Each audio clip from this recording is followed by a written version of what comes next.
Depois das aparições, Lúcia vai à escola. Que coisa estou a escrever para aqui, sem rei nem roque, como se costuma dizer. E já vou deixando para trás algumas coisas. Mas estou fazendo como Vossa Excelência Reverendíssima me disse, que escrevesse a maneira que me fosse recordando, com toda a simplicidade. Assim, pois, o que quero fazer, sem me importar de ordem nem estilo. Parece-me que assim a minha consciência é mais perfeita e, portanto, mais agradável a Nosso Senhor e ao Imaculado Coração de Maria. Volto, pois, à casa paterna. Já disse a Vossa Excelentíssima que minha mãe teve de vender o nosso rebanho, ficando apenas com umas 3 ovelhas que levávamos atrás de nós para os campos, e quando não íamos, dávamos-lhes alguma coisa de comer no curral. Minha mãe mandou-me então à escola, e no tempo que me ficava livre, queria que aprendesse a tecer e a costurar. Assim tinha-me segura em casa e não tinha que perder tempo à minha procura. Um belo dia falaram às minhas irmãs para irem com outras raparigas fazer as vindimas de um rico senhor de pé de cão. Minha mãe resolveu que elas iriam, mas que eu ia também com elas. Também já disse no princípio que minha irmã tinha o costume de não as deixar ir a parte alguma sem me levarem. Atitude do pároco. Por esta ocasião, o senhor prior começou também a preparar as crianças para uma comunhão solene. Como desde os 6 anos eu me repetia a comunhão solene, minha mãe resolveu que este ano não a faria. Por este motivo não fui à explicação da doutrina. Ao sair da escola, enquanto as demais crianças iam para a varanda do senhor prior, eu vinha para casa continuar a minha costura ou a teia. O bom pároco levou a mal a minha falta à doutrina e a sua irmã, um dia, ao sair da escola, mandou-me chamar por uma outra criança. Esta encontrou-me já a caminho de Aljustrel, junto da casita de um pobre homem a quem chamavam o Caracol. Disse-me que a irmã do senhor prior me mandava chamar, por isso que fosse lá. Julgando que era para algum interrogatório, desculpei-me dizendo que minha mãe me tinha mandado ir em seguida para casa e, sem mais, deitei a correr como uma tonta pelos campos fora, em busca de um esconderijo onde não pudessem ser encontrada. Mas desta vez a brincadeira saiu-me cara. Passados poucos dias, houve na freguesia uma festa cuja missa vieram a cantar vários sacerdotes de fora. Ao terminar a festa, o senhor prior mandou-me chamar e, diante de todos aqueles sacerdotes, repreendeu-me severamente por não ter ido à doutrina, por não ter acudido ao chamamento de sua irmã. Enfim, todas as minhas misérias ali apareceram, e o sermão foi-me prolongado por largo tempo. Por fim, não sei como, apareceu ali um venerável sacerdote que procurou advogar a minha causa. Quis desculpar-me, dizendo que talvez fosse a minha mãe que não me deixava, mas o bom pároco respondeu: a mãe? A mãe é uma santa. Ela é que é uma criatura que ainda estamos para ver o que daqui vai sair. O bom sacerdote, que vinha ser o senhor vigário de Torres Novas, perguntou-me então amavelmente o motivo por que não tinha ido à doutrina. Expus então a determinação que minha mãe tinha tomado. Parecendo não acreditar, o senhor prior mandou-me chamar a minha irmã Glória, que ali estava no adro, para ser informado da verdade. Depois de saber que as coisas eram como eu acabava de dizer, concluiu: pois bem, ou a menina agora há de vir estes dias que faltam à doutrina e depois de fazer a confissão comigo, receber a comunhão solene com as demais crianças, ou então na freguesia não torna a receber a comunhão. Ao ouvir tal proposta, minha mãe apresentou que 5 dias antes eu devia partir com ela e que nos fazia muito desarranjo, que se Sua Reverendíssima queria que eu me ia confessar e comungar em outro dia antes de partir. O bom pároco não atendeu a pedidos e manteve firme a sua proposta. Ao chegar a casa, informamos minha mãe que ainda foi também pedir a Sua Reverendíssima para me confessar e dar a Sagrada Comunhão em outro dia, mas tudo foi inútil. Minha mãe decidiu então que, além de ser longíssimo, era preciso ir por caminhos péssimos, atravessar montes e serras, que depois do dia da comunhão solene, meu irmão faria viagem para lá ir levar. Eu creio que Suava tinha só uma ideia de ter de me confessar com o senhor prior. Que medo que eu lhe tinha! Chorava de aflição. Chegou a véspera de Sua Reverendíssima e Sua Reverendíssima mandou que todas as crianças à tarde fossem à igreja para se confessarem. Lá fui, pois com o coração mais apertado do que se estivesse em uma prensa. Ao entrar na igreja, vi que haviam vários sacerdotes confessando. Em um confessionário ao fundo estava o senhor Padre Cruz de Lisboa. Eu já tinha falado com Sua Reverendíssima, de quem tinha gostado muito, sem reparar que em confessionário aberto, a meio da igreja, estava o senhor prior, notando tudo. Pensei, primeiro vou confessar-me com o senhor Padre Cruz e perguntar-lhe como hei de fazer, e depois vou então ao senhor prior. O senhor Dr. Cruz recebeu-me com toda amabilidade e, depois de me ouvir, deu-me os seus conselhos, dizendo que se não queria junto do senhor prior, que não fosse, e que, por isso, Sua Reverendíssima não me poderia negar a comunhão. Radiante com tais conselhos, rezei a penitência e escapei-me da igreja, com medo que alguém me chamasse. No dia seguinte, lá fui com meu vestido branco, receando ainda que a comunhão me fosse negada. Mas Sua Reverendíssima contentou-se, por então, com fazer-me saber no fim da festa que não me tinha passado despercebida a minha falta de obediência de ir me confessar com outro sacerdote. O bom pároco continuou a mostrar-se cada vez mais descontente e perplexo a respeito dos fatos e um belo dia deixou a freguesia. Espalhou-se então a notícia que Sua Reverendíssima havia saído por minha causa. Por não querer assumir a responsabilidade dos fatos, como era um pároco zeloso e querido do povo, não me falou por isso que sofrer. Algumas piedosas mulheres, quando me encontravam, desafogavam o seu desgosto, dirigindo-me insultos e, por vezes, despediam-me com um par de bofetadas ou pontapés. Comunhão no sofrimento. A Jacinta e o Francisco poucas vezes tomavam parte em esses mimos que o céu nos ensinava, porque seus pais não consentiam que ninguém lhes tocasse. Mas sofriam por me ver sofrer, e não poucas vezes as lágrimas lhe banharam as faces por me verem aflita ou mortificada.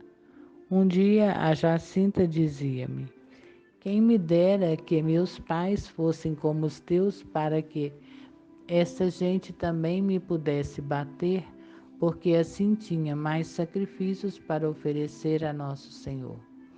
No entanto, ela sabia bem aproveitar as ocasiões de se mortificar. Tínhamos também por costume, de vez em quando, oferecer a Deus o sacrifício de passar uma novena ou um mês sem beber.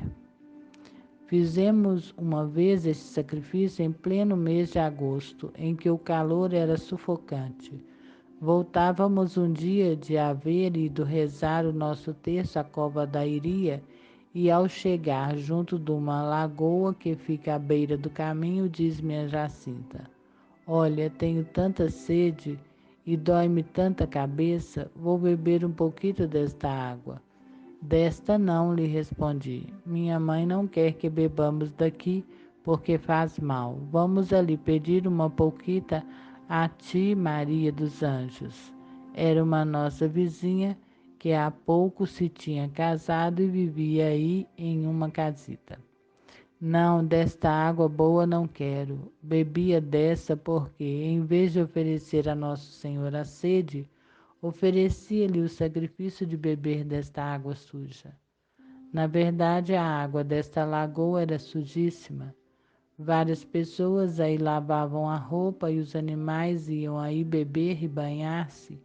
Por isso, minha mãe tinha o cuidado de recomendar a seus filhos que não bebessem desta água.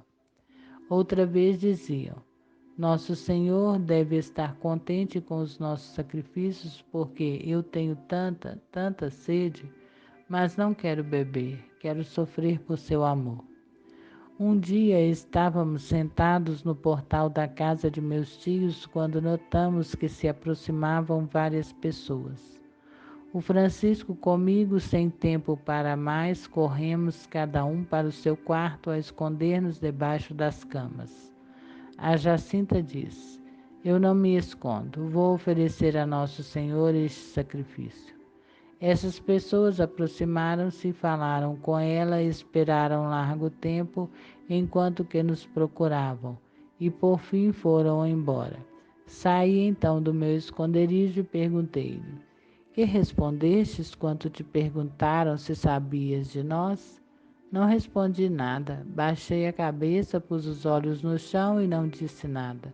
Faço sempre assim quando não quero dizer a verdade, e mentir também não quero, porque é pecado mentir. Na verdade, ela tinha muito costume de proceder assim, e era escusado cansarem-se de fazer-lhes perguntas, que não lhe obtinham a mínima resposta. Sacrifícios desta espécie, por ordinário, se nos podiam escapar, não nos dispunhamos a oferecê-los. Um outro dia, estávamos sentados a alguns passos da casa deles, à sombra de duas figueiras que caem sobre o caminho. O Francisco afastou-se um pouco brincando. Notando que se aproximavam várias senhoras, corre a dar-nos a notícia. Como em esse tempo se usavam uns chapéus com umas abas quase do tamanho de uma peneira, pensávamos que, com semelhante cartapácio, elas não nos veriam. E, sem mais, subimos para cima das figueiras. Logo que as senhoras passaram, descemos apressadamente e, em precipitada fuga, fomos nos esconder entre os campos de milho. Essa nova maneira de escapar, sempre que podíamos, constituía também uma queixa do senhor prior, e em especial sua reverendíssima queixava-se de que nos escapávamos, em especial dos sacerdotes. Era certo, e sua reverendíssima tinha razão, mas era porque também, em especial, os sacerdotes nos interrogavam, reinterrogavam e tornavam a interrogar. Quando nos víamos em presença de um sacerdote, já nos dispunhamos para oferecer a Deus um dos nossos maiores sacrifícios. Proibição da peregrinação. Entretanto, o governo não se conformava com os progressos dos acontecimentos. Tinham posto no local das aparições uns paus, à maneira de arco, com umas lanternas que algumas pessoas tinham o cuidado de conservar acesas. Mandaram, pois, uma noite, alguns homens com um automóvel para derribar os ditos paus, cortar a carrasqueira, onde se tinha dado a aparição e levá-la de rastro atrás do automóvel. Pela manhã espalhou-se rápida a notícia do acontecido. Lá fui correndo para ver se era verdade. Mas qual não foi a minha alegria quando notei que os pobres homens se tinham enganado e que, em vez da carrasqueira, tinham levado uma das azinheiras contíguas. Pedi então a Nossa Senhora perdão por estes pobres homens e rezei pela sua conversão. Passado algum tempo, em um dia de 13 de maio, não me lembro se de 1918 ou se de 1900 e aí tem um rodapé aqui. Foi a 13 de maio de 1920. Há datas que a própria Lúcia não pode identificar. Ao amanhecer, correu a notícia que em Fátima estava uma força de cavalaria para impedir o povo a ida à cova da Iria. Toda a gente, meio assustada, me ia levar a notícia dizendo que de certo era aquele dia o último da minha vida. Sem fazer caso do que me diziam, pus-me a caminho para a igreja. Ao chegar a Fátima, passei por entre os cavalos que cobriam o átrio e entrei na igreja. Ouvi missa que celebrou um sacerdote desconhecido, fiz a Sagrada Comunhão e, depois de dar graças em paz, voltei para casa sem que ninguém me dissesse uma palavra. Não sei se me viram, se me não ligaram importância. À tarde, apesar das notícias que constantemente chegavam de toda a tropa, fazia esforços para afastar o povo sem o conseguir. Lá fui também para rezar lá o meu terço. No caminho juntou-se a mim um grupo de mulheres que tinham vindo de fora. Quando me aproximava já do local, vêm ao encontro do grupo 2 militares fustigando apressadamente os seus cavalos para nos alcançarem. Ao chegar junto de nós, perguntaram para onde vamos. Ao ouvirem a resposta usada das mulheres, que não lhes importava, fustigavam os cavalos e fazendo menção de querer atropelar-nos. As mulheres deitaram a fugir, cada uma para o seu lado, e em um momento encontrava-me só em presença dos 2 cavaleiros. Perguntaram-me então o meu nome, o que eu disse sem hesitar. Perguntaram-me se era então a tal vidente. Respondi que sim. Deram-me então ordem de passar para o meio da estrada e a caminhar no meio dos 2 cavalos, indicando o caminho para Fátima. Ao aproximar-se da lagoa de que já tenho falado aí atrás, uma pobre mulher que aí vivia, de quem há pouco tempo também falei, ao avistar-me a alguma distância, assim, entre os cavalos, saí para o meio da estrada e, como se fora outra Verônica, procura incutir-me coragem. Os soldados obrigaram-na a retirar-se sem perca de tempo e a pobre mulher fica a um pranto desfeito, lamentando a minha desgraça. Alguns passos adiante, mandaram-me parar e perguntam-me se aquela mulher é minha mãe. Respondi que não. Eles não acreditaram e perguntaram se aquela casa não era minha. De novo lhes disse que não. Eles então, parecendo não acreditarem, mandaram-me seguir um pouco adiante até a casa de meus pais. Ao chegar a um terreno que fica um pouco antes de se entrar em Ajustrel, perto de uma pequena fonte, ao verem aí abertas umas covas para tachões, mandaram-me parar e, talvez para me assustar, disseram um para o outro: aqui estão as covas abertas. Com uma de nossas espadas cortamo-lhe a cabeça e aqui a deixamos, já enterrada. Assim acabamos com isso de uma vez para sempre. Ao ouvir este discurso, julguei-me realmente chegado o meu último momento. mas fiquei tanto em paz como se nada fosse comigo. Passado o momento em que pareceu ficarem pensativos, o outro respondeu: Não, não temos autorização para isso. E mandaram-me continuar o meu caminho. Atravessei assim a nossa pequena aldeia até chegar à casa de meus pais. Toda a gente vinha às janelas, às portas, ver o que se passava. Uns riam de troça, outros lamentavam com pena a minha sorte. Ao chegar à minha casa, mandaram-me chamar meus pais. Não estavam. Um apeou-se, então, para ver se estavam escondidos. Deu uma busca à casa e, depois, não os encontrando, deu-me ordem de não sair dali mais naquele dia e, montando seu cavalo, foram-se embora. Ao cair da tarde, correu a notícia de que a tropa se tinha retirado, vencida pelo povo, e ao pôr do sol eu rezava o meu terço na cova da Iria, acompanhada por centenas de pessoas, segundo contaram depois quando eu ia assim presa. Foram algumas pessoas avisar minha mãe do que se passava. Ela respondeu: se é certo que ela viu Nossa Senhora a defenderá. E se ela mente, é bem que seja castigada. E permaneceu como antes em paz. Agora perguntar-me-á alguém: e quando se passou tudo isso, o que foi feito dos seus companheiros? Não sei. Não me lembro nada deles neste momento. Talvez que os pais, em vista das notícias que corriam, os não deixasse sair de casa neste dia. A mãe de Lúcia adoece gravemente.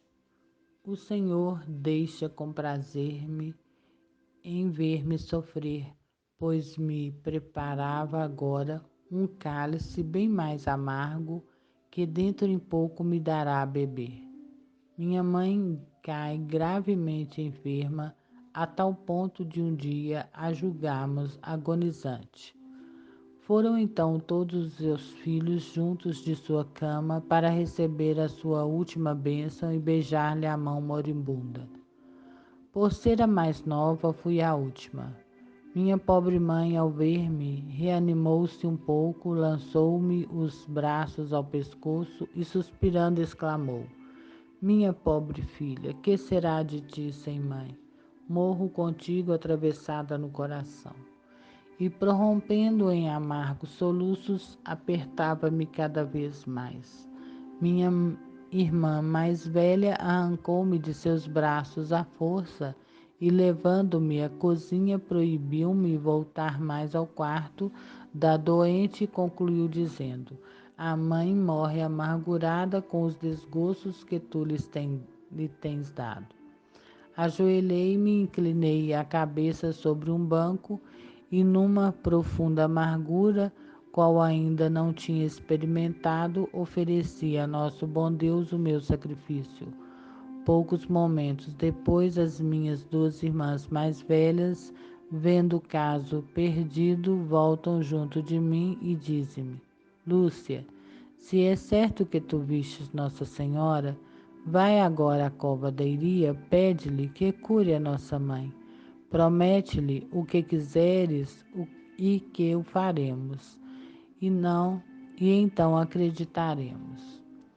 Sem me deter nenhum momento, pus-me a caminho para não ser vista. Fui por uns atalhos que havia entre os campos, rezando até lá o rosário.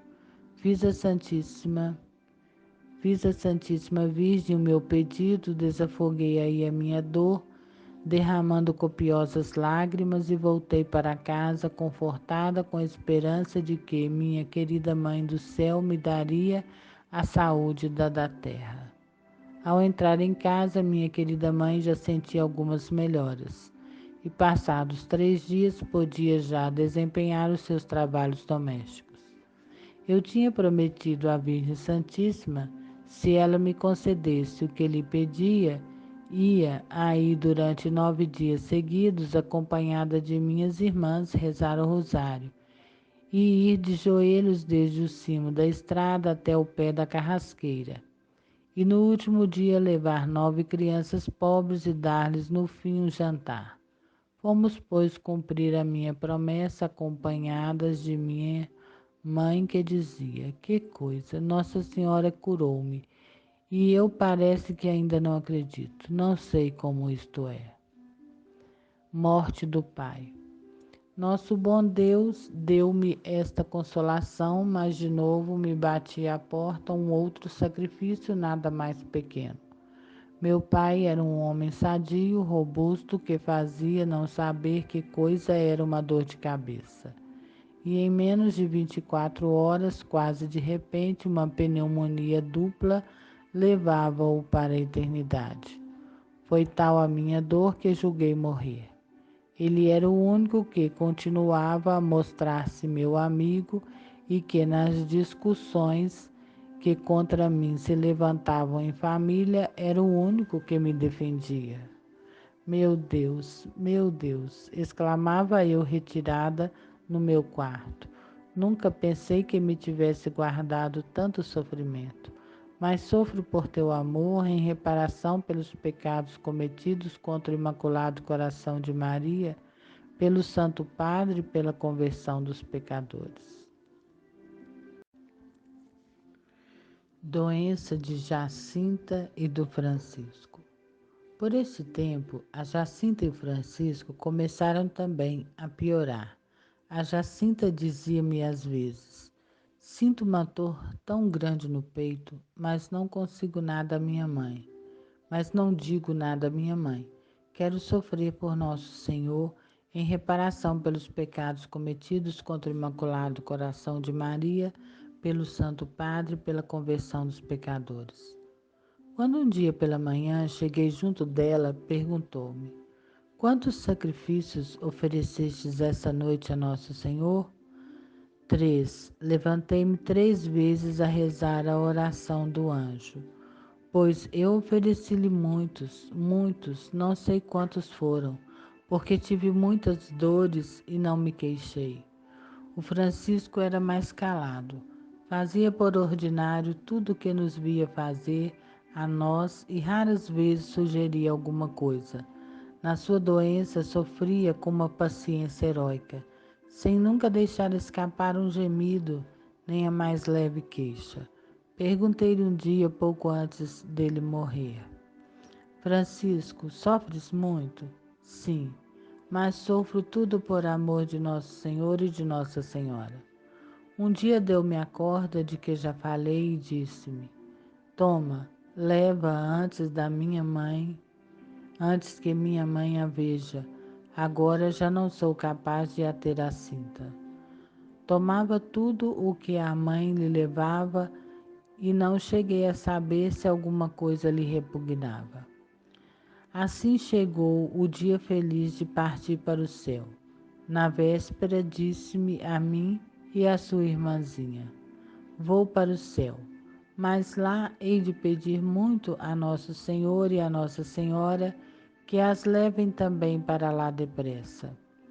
Parece-me que já descrevi no escrito sobre Jacinta quando esta separação nos custou. Por isso não o repito agora aqui. A Jacinta ficou, pois, lá na sua doença, que pouco a pouco se foi agravando. Tão pouco vou agora descrevê-la, porque também já o fiz. Apenas vou contar um ou outro ato de atitude que lhe vi praticar e que me parece que ainda não descrevi. Sua mãe sabia quanto lhe repugnava o leite. Um dia levou-lhe junto com a xícara do leite um belo cacho de uva. Jacinta lhe disse: toma lá, se não puderes tomar o leite, deixa-o ficar e come as uvas. Não, minha mãe, as uvas não as quero, leve-as, dê-me antes o leite que eu tomo. E sem mostrar a mínima repugnância, tomou.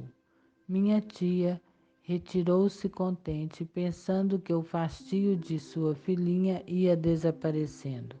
Depois voltou-se para mim e disse: apetecia-me tanto aquelas uvas e custou-me tanto tomar o leite, mas quis oferecer este sacrifício a Nosso Senhor. Um outro dia pela manhã encontrei-a muito desfigurada e perguntei-lhe que se achava pior. Esta noite, respondeu ela, tive muitas dores e quis oferecer a Nosso Senhor o sacrifício de não me voltar na cama, por isso não dormi nada. Outra vez disse-me, quando estou só, desço da cama para rezar as orações do anjo, mas agora já não sou capaz de chegar com a cabeça ao chão porque caio, rezo só de joelhos. Um dia tive a ocasião de falar com o senhor vigário. Sua reverendíssima perguntou-me pela Jacinta e como estava. Disse que me parecia que o seu estado de saúde e depois contei à vossa reverendíssima como ela me tinha dito que já não era capaz de se inclinar até o chão para rezar.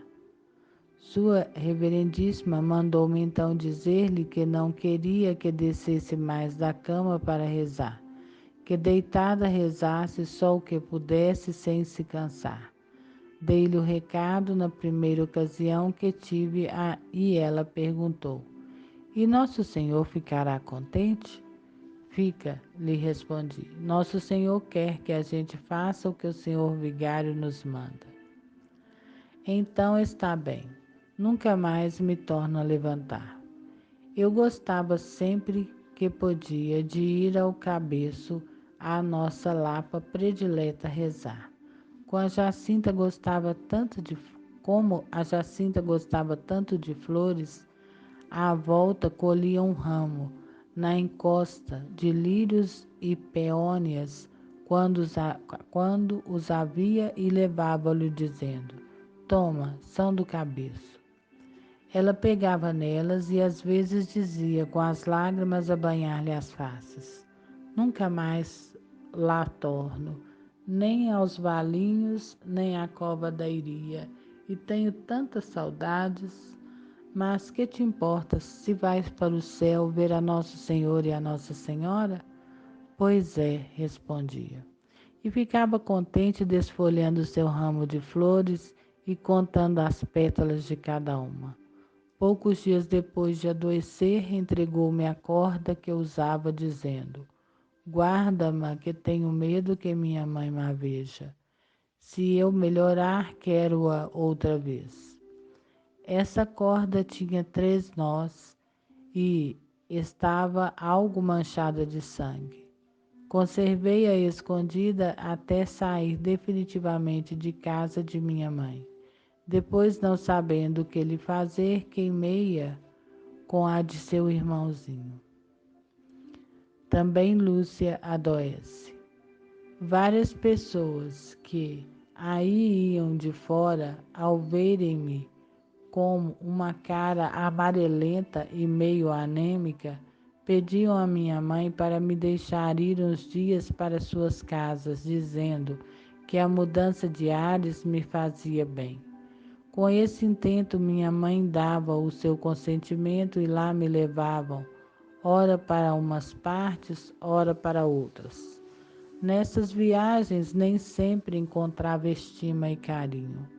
Ao lado das pessoas que me admiravam e julgavam santa, haviam sempre outras que me vituperavam e chamavam hipócrita, visionária e feiticeira.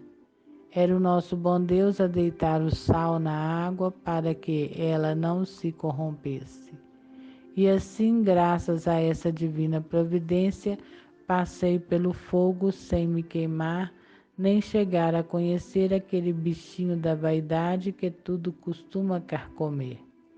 Nestas ocasiões eu costumava pensar, todos se enganam, nem sou uma santa como alguns dizem, nem uma mentirosa como outros, só Deus sabe o que sou.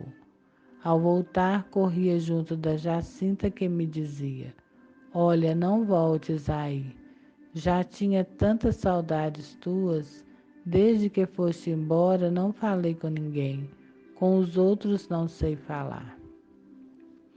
Chegou por fim o tempo de ela partir para Lisboa.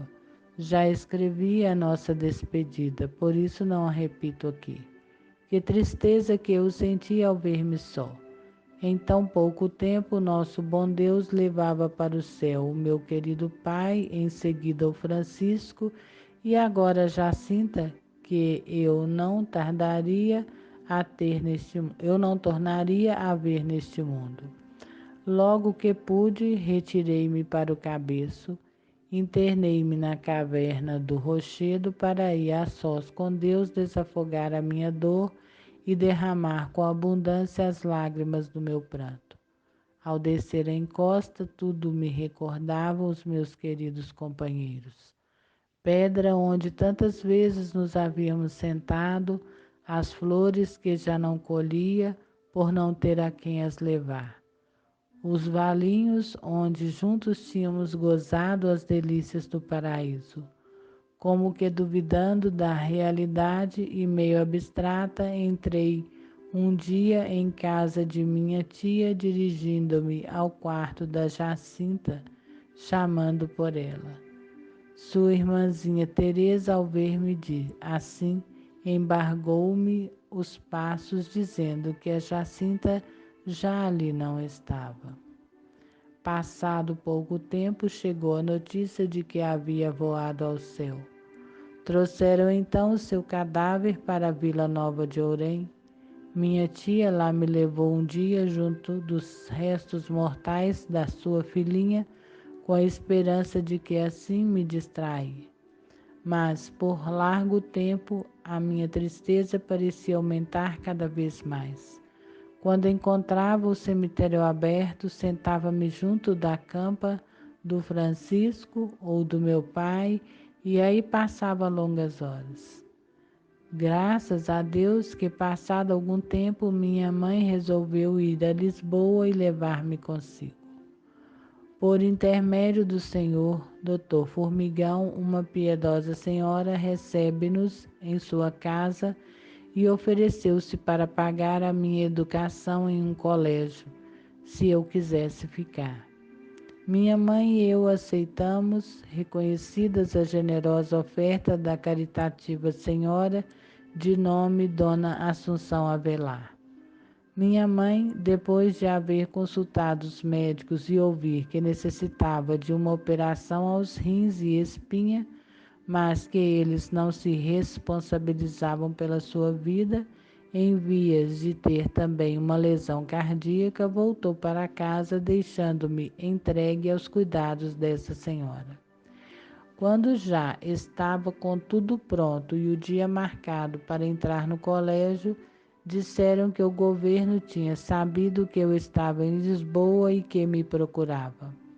Levaram-me então para Santarém, para a casa do senhor Dr. Formigão, onde estive alguns dias escondidas, sem nem sequer me deixarem ir à missa. E por fim a irmã de sua reverendíssima veio me trazer à casa de minha mãe, prometendo arranjarem a minha entrada em um colégio que então tinham as religiosas Doroteias em Espanha, e que logo que estivesse tudo arranjado, me iriam buscar. Com todas essas coisas, distraí-me alguma coisa e aquela tristeza cabrunhadora foi me passando. Primeiro encontro com o bispo. Por esse tempo, Vossa Excelência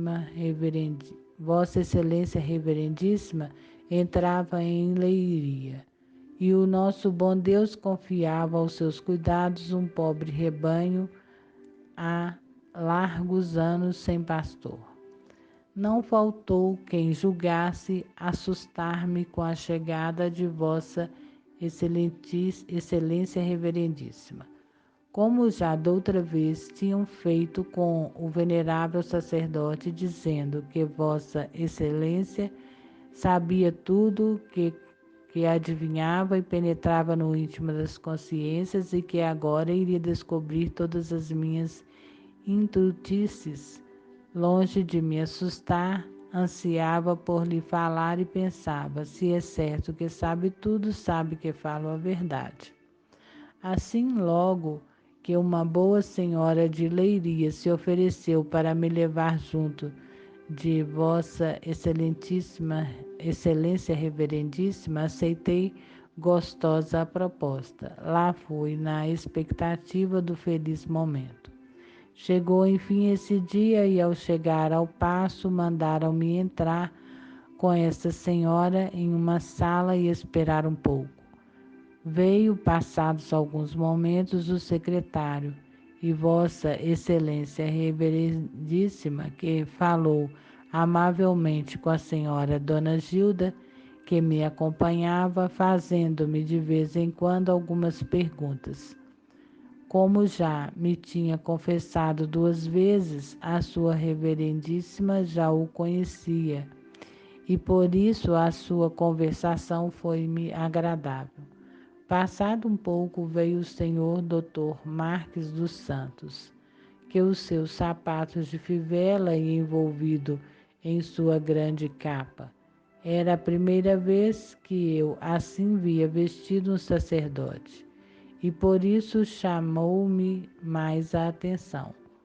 Começou, pois, a desenvolver o seu repertório de perguntas que parecia não terem fim. De vez em quando ria-se com um ar de troça das minhas respostas e, o momento de falar com o senhor bispo, não havia maneira de chegar.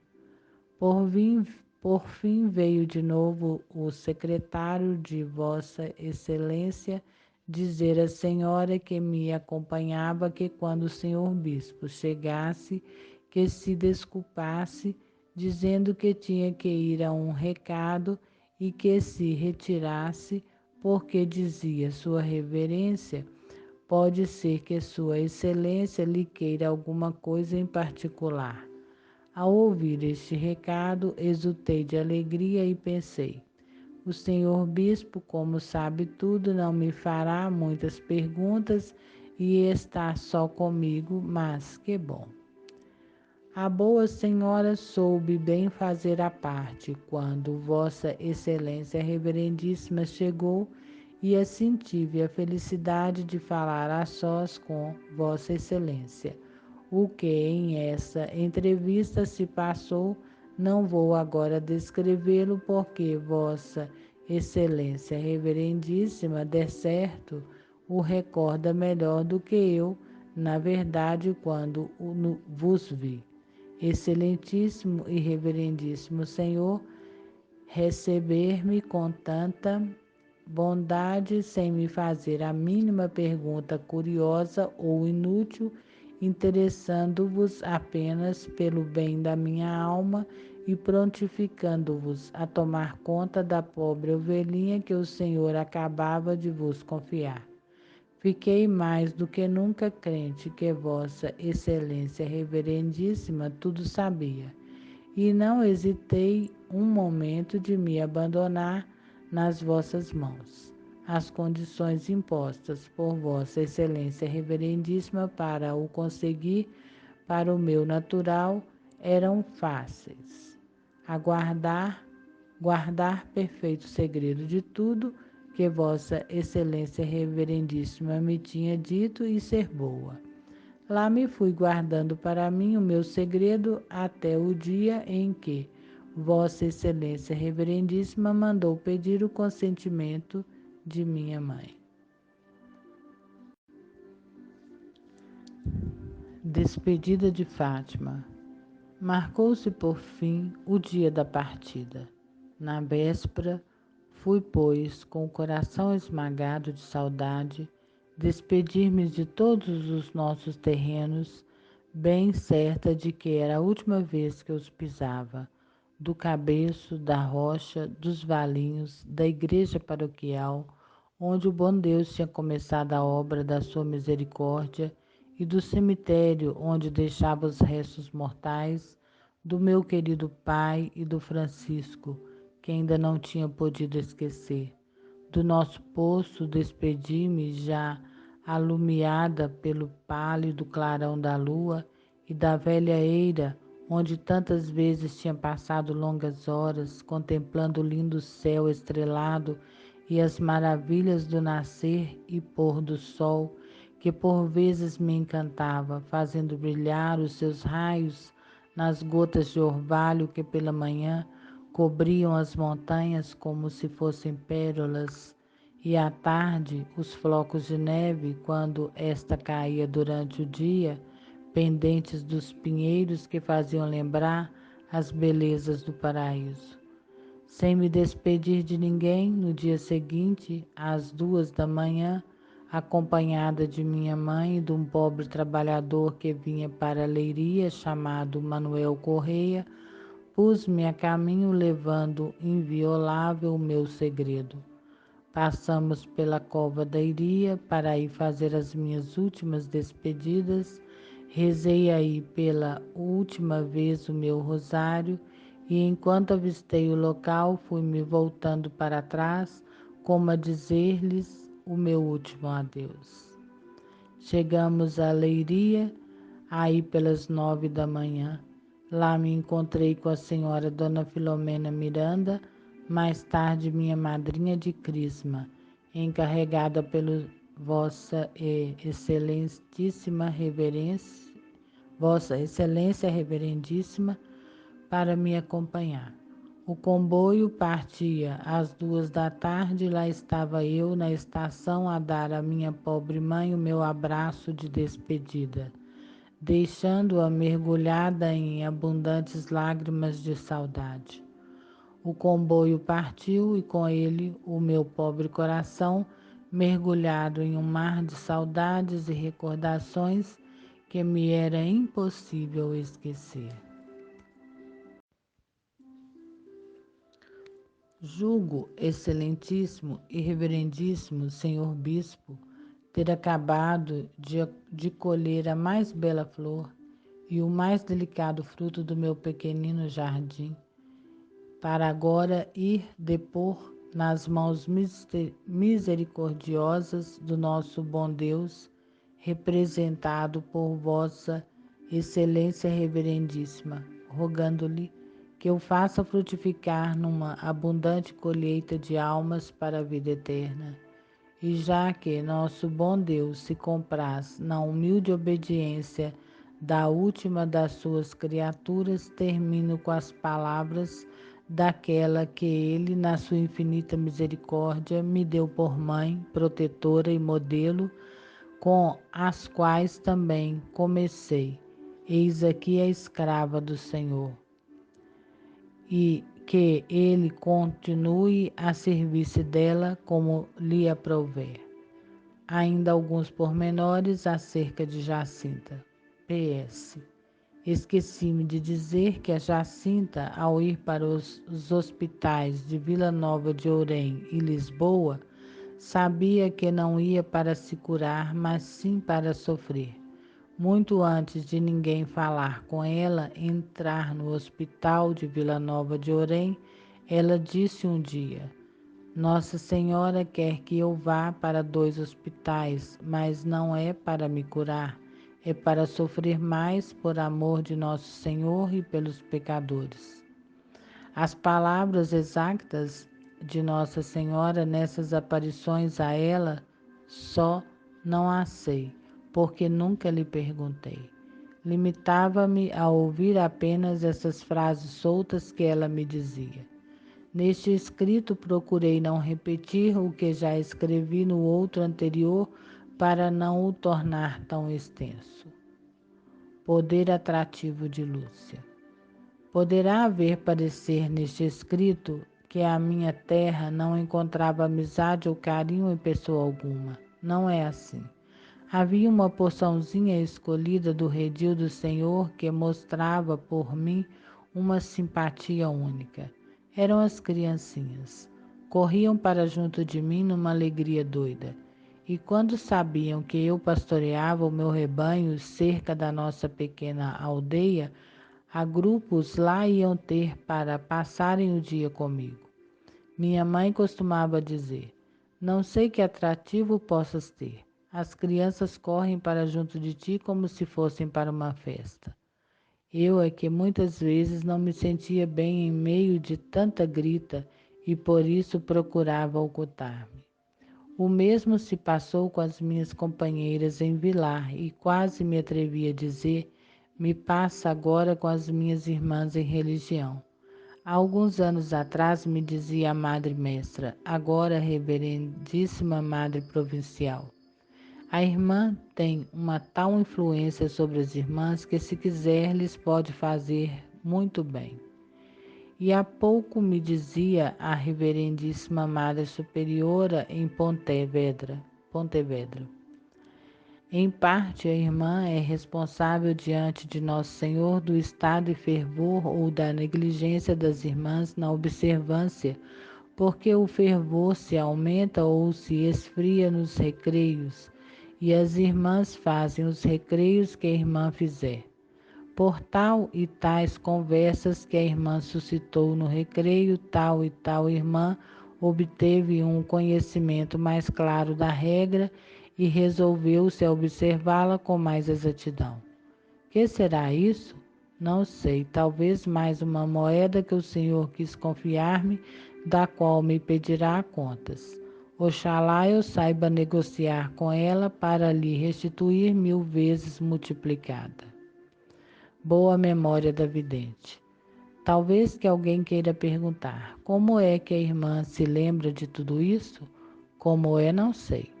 O bom Deus, que reparte os seus dons como lhe apraz, repartiu comigo este bocadinho de memória. E por isso ele só sabe como é. Ademais, entre as coisas sobrenaturais e as naturais, parece-me encontrar uma diferença que é, quando falamos com uma simples criatura, vamos como que esquecendo o que se vai dizendo, ao passo que estas outras coisas, a maneira que vamos vendo ou ouvindo, vão se gravando tão intimamente na nossa alma que não é fácil esquecê-las.